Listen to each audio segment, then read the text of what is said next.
नाज़रीन आदाब, ETV Urdu news में आपका खैर मकदम है। आप देख रहे हैं खबरनामा। पहले नजर सुर्खियों पर।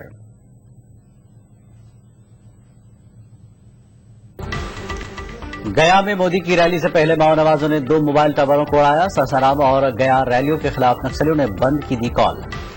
राहुल गांधी का आज आसाम दौरा, ममनुआ दहशतगर्द तंजीम एनडीएफबी ने दी सोनितपुर जिले में बंद की कॉल। सिक्योरिटी के सख्त इंतजाम। आईपीएल बदनुमानी मामले में सुप्रीम कोर्ट आज सुनाएगा फैसला। बीसीसीआई चीफ एन श्रीनिवासन की बढ़ सकती है मुश्किलें। राजीव गांधी के कातिलों की रिहाई का मामला, सुप्रीम कोर्ट आज सुना सकता है फैसला। और हरियाणा के वज़ीर आला हुड्डा ने ईटीवी हरियाणा और हिमाचल का किया इफ्तिताह। चैनल हेड जगदीश चंद्र ने की तकरीब की सदारत। सदारती इंतखाबात में हिस्सा लेने के लिए मिस्र के फौजी सरबराह और वज़ीर दिफा अब्दुल फत्ताह अल सीसी ने अपने दोनों ओहदों से दिया इस्तीफा।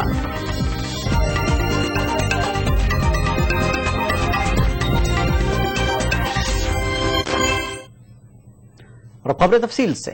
मोदी की रैली से काबिल माओ नवाजों ने गया जिले में 2 मोबाइल टावरों को ताकतवर धमाके से उड़ाया है।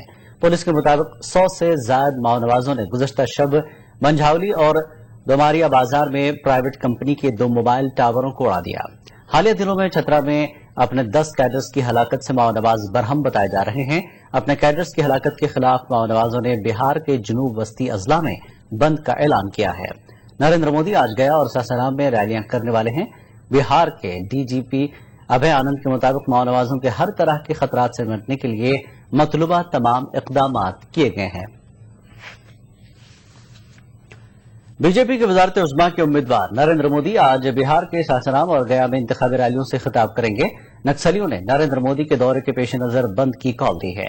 पुलिस की जानिब से सिक्योरिटी के सख्त इंतजाम किए गए हैं। नरेंद्र मोदी आज बिहार में सासाराम से इंतखाबी मुहिम का आगाज करेंगे। सासाराम और गया में नरेंद्र मोदी की इंतखाबी रैलियों के पेश नजर पुलिस की जानिब से सिक्योरिटी के वसी इंतजाम किए गए हैं। मोदी के दौरे के पेश नजर माउस्टोन ने बंद की कॉल दी है, जिसकी वजह से सिक्योरिटी मजीद सख्त कर दी गई है। पुलिस एहलकारों के अलावा नीम फौजी दस्तों को भी तैनात किया गया है। कोई संदिग्ध वस्तु भी नहर में आती है तो हमारे पास बम किल स्क्वाड की चेकिंग के लिए उपलब्ध है। उसकी भी सूचना आम जनता हमको दे सकती है या पुलिस कर्मियों को हिदायत दी गई है कि वो भी इस चीज से बहुत निगरानी रखें और ऐसी कोई भी सूचना मिलने से प्रशासन विधि समझ कर फोर्स यहाँ आ चुकी है। एनएसजी का आ गया है टीम, गुजरात पुलिस की भी टीम आई है, उनके साथ एएसएल भी। जैसा कि आप सभी को मालूम है कि माननीय मुख्यमंत्री गुजरात नरेंद्र मोदी सुरक्षा के दृष्टिकोण से बड़ी ही बहुत सारे संगठनों के निशाने पर हैं। इस कारण उनको जेट प्लस की सुरक्षा भी मिली हुई है। जेट प्लस के अनुमान में जो भी सुरक्षा उनको मुहैया कराई जा रही है। मुकामी लीडरों का कहना है कि मोदी की रैली में एनडीए में शामिल सियासी पार्टी के कारकुन भी शिरकत करेंगे। इस बार बिहार में एनडीए एक गठबंधन की तरह लड़ रही है। हमारे रालोसपा के जो हमारे उम्मीदवार है आदरणीय उपेंद्र कुशवाहा जी, वो मंच पर उपस्थित रहेंगे हमारे साथ में। उम्मीद है और हमारे एनडीए के दूसरे घटक दल ये एलजे लोजपा वाले भी, वो उनके सारे कार्यकर्ता हमारे साथ रहेंगे। एक बड़े जन समुदाय की हम उम्मीद करते हैं।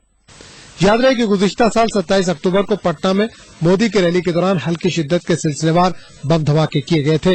इस बार इस तरह का कोई भी नाखुशगवार वाकया पेश न आए, इसीलिए पुलिस की जानिब से हर तरह की चौकसी इख्तियार की गई है।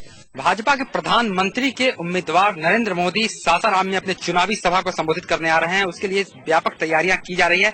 सुरक्षा के चाक चौबंद व्यवस्थाएं की गई हैं। इसके अलावा जो यहाँ के कार्यकर्ता हैं, उनमें खासा उत्साह है कि नरेंद्र मोदी सासाराम में पहली बार आ रहे हैं और जो चुनावी सभा है वो सासाराम से ही, पूरे बिहार में जो चुनावी सभा होना है उसकी शुरुआत वो सासाराम से कर रहे हैं और उसके लिए पूरी तैयारी कर ली गई है और मुकम्मल सुरक्षा व्यवस्थाएं भी की गई है।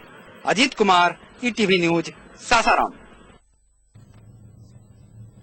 वहीं झारखंड के गुमला में इंतखाबी रैली से खिताब करने के लिए मोदी रांची पहुंच गए हैं। गुमला में रैली के सारे इंतजाम मुकम्मल कर लिए गए हैं।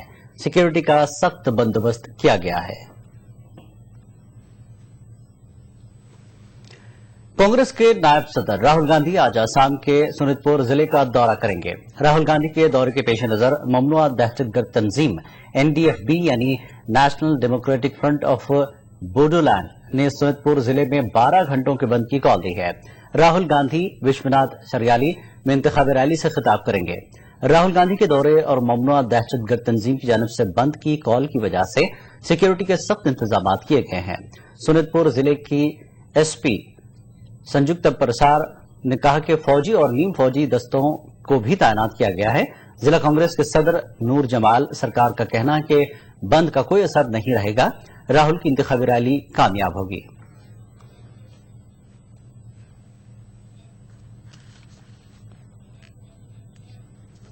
और इस ज्यादा जानकारी के लिए बात करते हैं हमारे नुमाइंदे निलय से। निलय, राहुल की आज रैली है, एक तरफ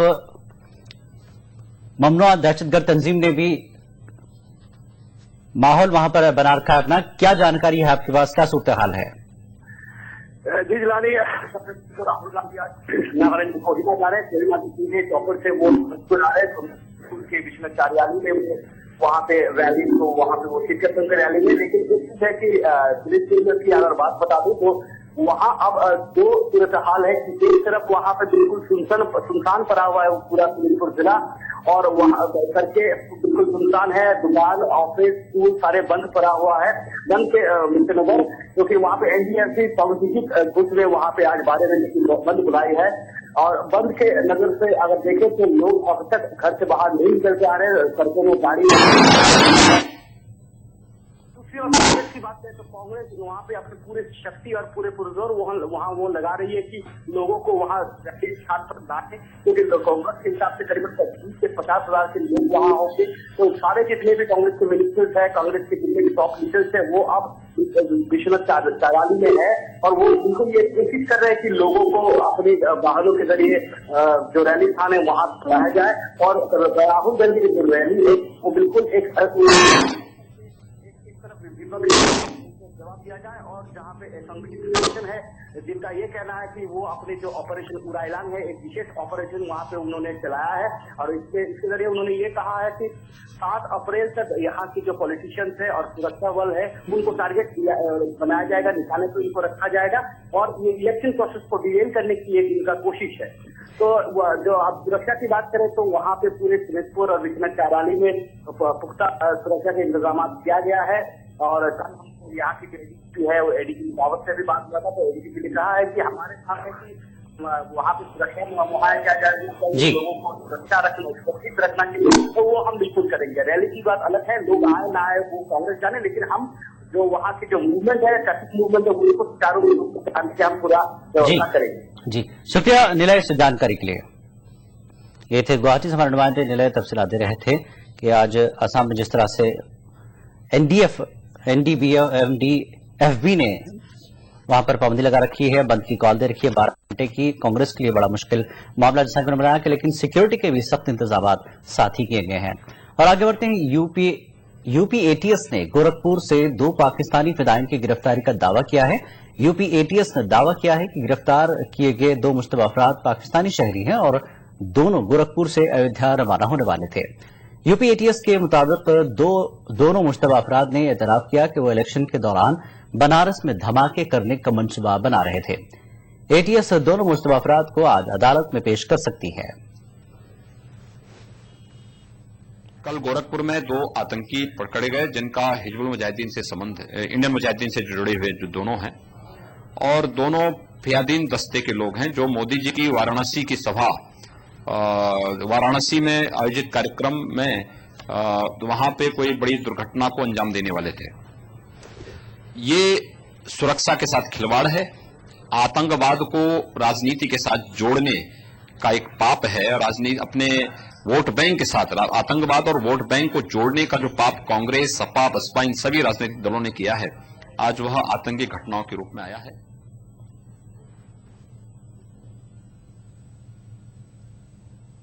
खबरनामा जारी रहेगा एक ब्रेक के बाद।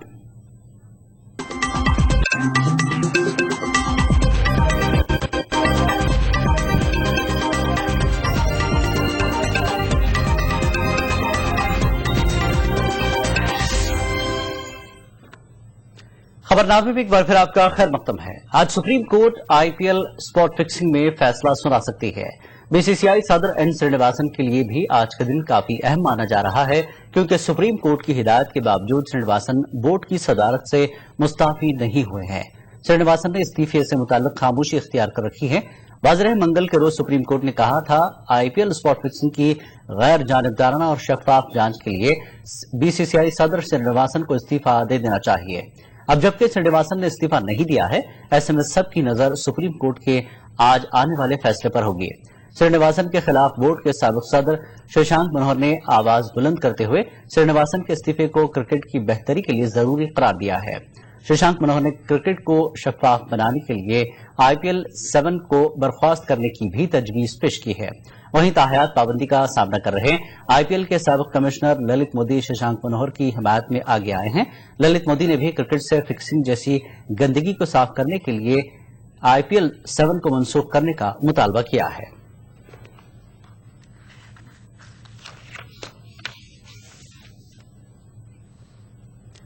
अनजानी वज़ीर आज़म राजीव गांधी के कत्ल के मुजरिमीन की रिहाई के ताल्लुक से सुप्रीम कोर्ट आज फैसला सुना सकता है। Chief justice of India justice P Sathasivam की क़यादत वाली बेंच इस मामले की समाअत करेगी। तमिलनाडु हुकूमत ने 7 मुजरिमीन को रिहा करने का ऐलान किया था। तमिलनाडु हुकूमत के फैसले के खिलाफ मरकजी हुकूमत ने सुप्रीम कोर्ट का दरवाजा खटखटाया था। इस पर आज फैसला मुतवक्किह है।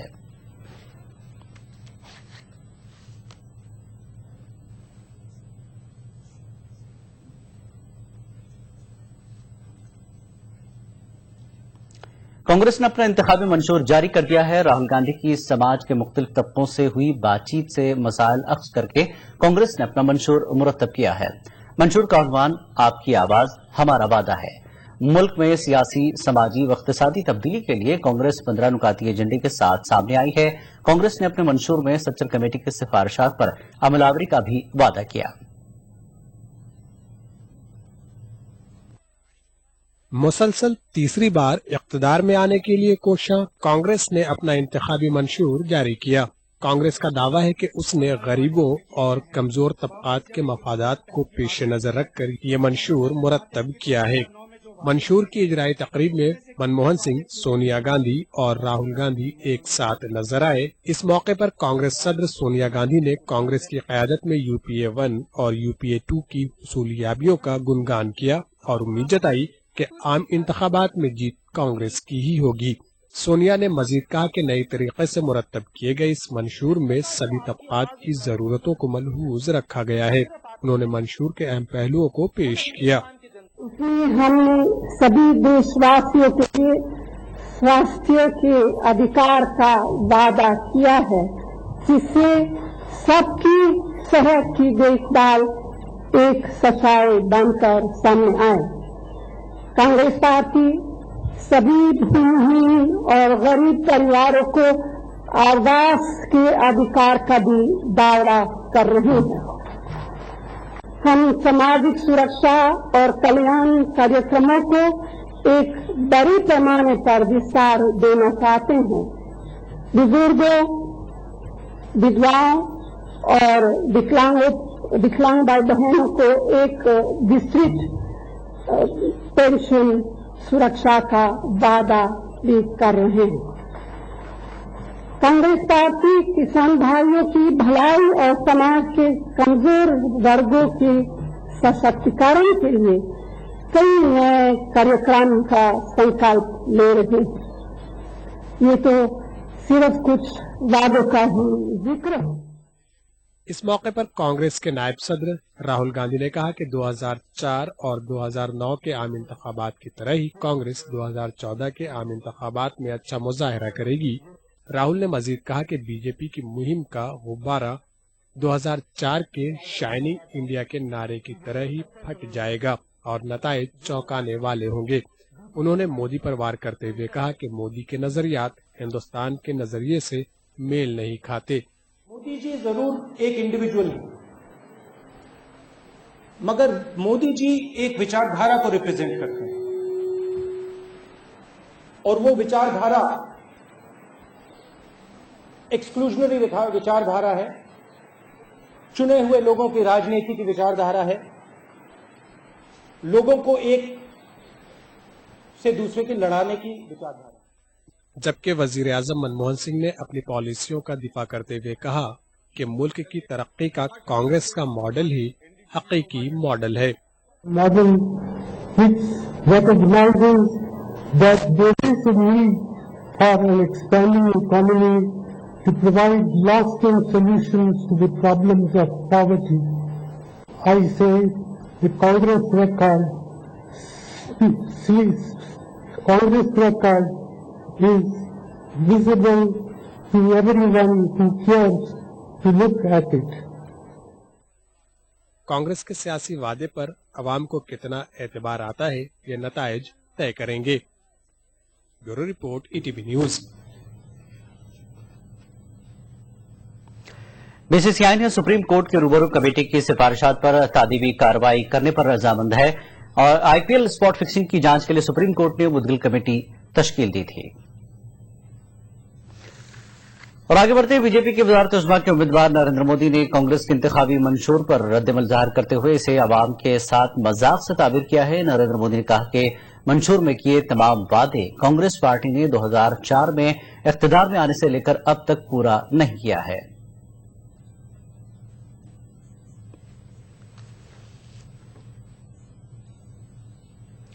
कांग्रेस ने अपने इंतखाबी मंशूर पर बीजेपी लीडर नरेंद्र मोदी की तनकीदों को मुस्तरद कर दिया है। कांग्रेस लीडर जेपी अग्रवाल का कहना है कि बीजेपी सिर्फ जबानी दावे करती है जबकि कांग्रेस अमली काम करने में यकीन रखती है। होते हैं, एक वो जो करके दिखाते हैं और एक वो जो सिर्फ बातें बनाते हैं। कांग्रेस हमेशा करके दिखाती है। हम जो वायदे कर रहे हैं उन वायदों को हमने पिछले 10 साल में अपनी सरकार में पूरा किया है, वो उन्हीं को आगे बढ़ा रहे हैं। Right to food, right to education, right to employment, right to health, right to pension, ये सारी चीजें जो हम करने वाले हैं या कर चुके, वो किसके लिए है? वो आम जनता के लिए। इनके पास क्या चीज है दिखाने को? ये तो सिर्फ गाली देना जानते हैं और उसी हद तक सीमित रहते हैं।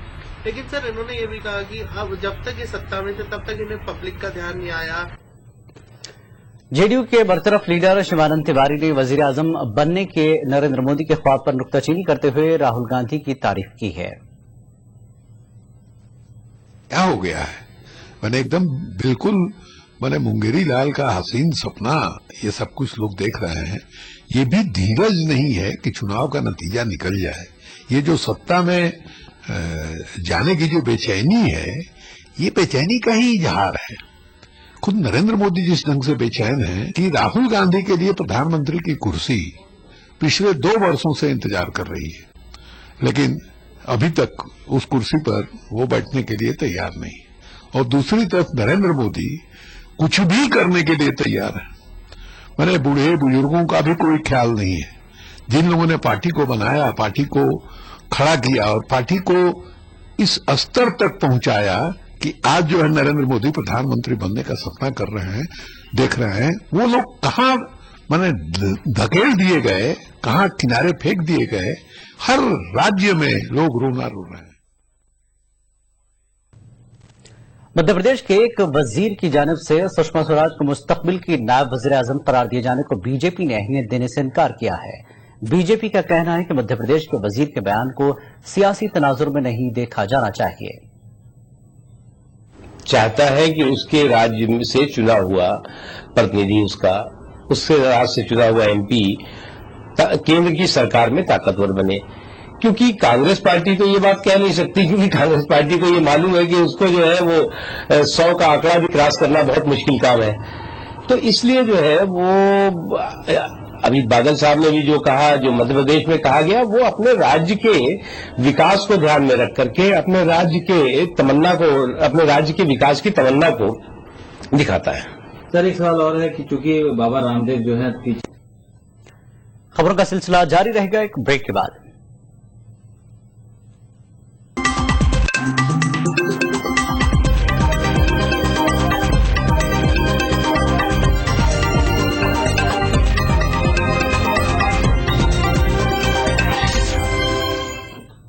खबरनामे में एक बार फिर आपका खैर मकदम है। एटीवी न्यूज नेटवर्क के गुलदस्ते में एक और नया फूल जुड़ गया है। गुड़गांव में हरियाणा के वजीर आला भूपेंद्र सिंह हुड्डा ने ईटीवी हरियाणा व हिमाचल 24 घंटे न्यूज चैनल का इफ्तिताह किया। इफ्तिताही तकरीब की सदारत ETV news network head Jagdish Chandra ने की।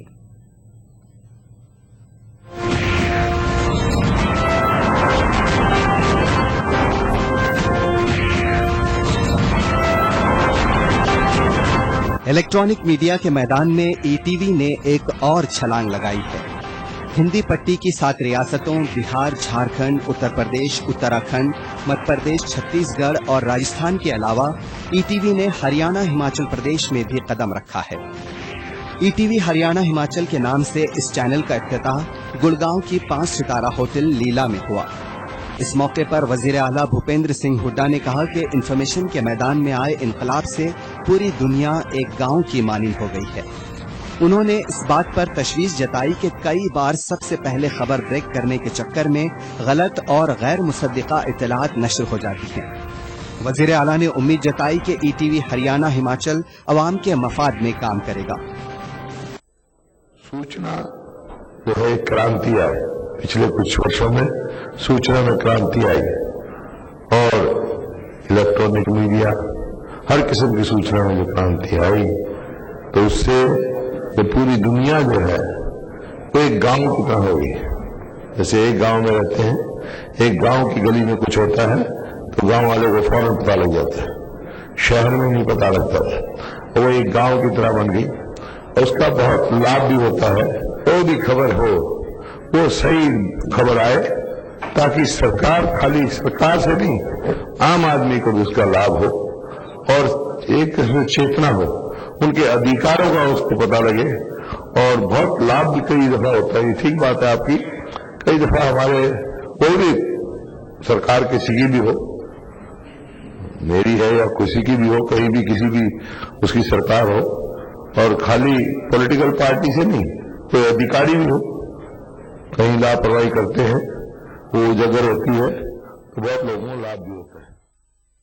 इफ्तिताही तकरीब में ईटीवी नेटवर्क के हेड जगदीश चंद्र ने सबसे पहले इलाकाई चैनलों की शुरुआत करने के लिए रामोजी राव के इकदाम की सताइश की।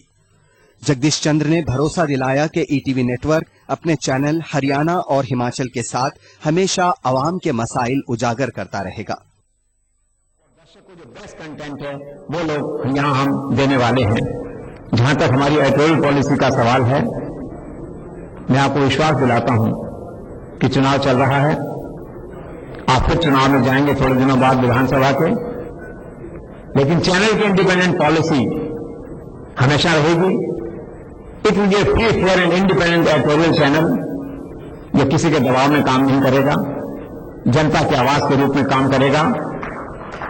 हम किसी राजनीतिक दल के साथ नहीं हैं, हम किसी व्यक्ति विशेष के साथ नहीं हैं, हम घटनाओं के साथ हैं, हम खबरों के साथ हैं। इसीलिए हमने नारा दिया है, खबर ही जीवन है। लेकिन we will provide intelligent support to the state government which is working for the welfare of the people. आप आम आदमी के कल्याण के लिए योजनाएं हरियाणा में चला रहे हैं, उन योजनाओं का डंके की चोट एलानिया सपोर्ट करेंगे। No politics, no favour. ये केवल एकमात्र ऐसा चैनल है देश में जिसमें कि हर विधानसभा क्षेत्र में एक रिपोर्टर की नियुक्ति होती है। आपके जितने विधानसभा क्षेत्र के हैं उन हर क्षेत्र में एक समाचार सूचक या रिपोर्टर मिल जाएगा और गांव गांव के पल पल की जानकारी वो आपको टेलीविजन पर दिखाई देगी। और आपके लिए सुविधा है कि आप इस चैनल को एज इंस्ट्रूमेंट ऑफ गवर्नेंस अपने काम में लीजिए। हम हमेशा इन सब मुद्दों में, जन कल्याण से जुड़े मुद्दों में हमेशा जो है हम आपके साथ हैं। और मैं आपको विश्वास दिलाता हूं कि जिस तरह से आप हैं उसी तरह से ये चैनल इस तरह से ऐसा व्यवहार करेगा, प्रदेश के अंदर ऐसी तथ्यपूर्ण और ऑथेंटिक खबरें देगा। और आधे घंटे में 3 खबरें नहीं देगा, आधे घंटे में 33 खबरें देगा और गांव गांव से जुड़ी हुई खबर देगा, तालुका से जुड़ी हुई खबर देगा। आपको खुश होगा, आपका मन आपको अच्छा लगेगा और आप अपने घर में नहाते उठते हर समय देखेंगे ईटीवी चला दो यार, आवाज निकाल दो, डिस्टर्ब नहीं हो, मैं इसको देखता रहूंगा पट्टियों को। हमें खुशी होगी। तो मैं आपको फिर से विश्वास दिलाता हूं कि हमें पुल का काम करेंगे और आपकी इस निराशा को आशा में बदल देंगे। इफ्तिताही तकरीब में शामिल नेटवर्क 18 के सीएफओ आरडीएस बावा ने ईटीवी हरियाणा और हिमाचल की लॉन्चिंग को काबिल फख्र करार दिया। उन्होंने कहा कि यह नेटवर्क 18 के सफर की एक अहम कड़ी है। I can say with great joy on behalf of the entire leadership team of Network 18 and TV18 that we are very proud of the launch of this new channel. The ETV channels occupy pride of place in the family of Network 18. With every launch, we take one more leap toward making Network 18, which is already among the largest television and news broadcasting companies in the country, even bigger. इफ्तिताही तकरीब में हरियाणा के वजीर transport Aftab Ahmad, Eenadu group के CEO Bapi Needu, chief engineer SLK Prasad, ETV network के group editor Rajesh Raina, HR head Madhusudan Manda, ETV Haryana के editor Balwant Takshak, ETV Himachal Pradesh के editor doctor Shashi Bhushan समेत मुख्तलिफ शोबों की जानी मानी हस्तियां मौजूद थीं। Bureau report, ETV news. खबरनामे में फिलहाल इतना ही। आदाब।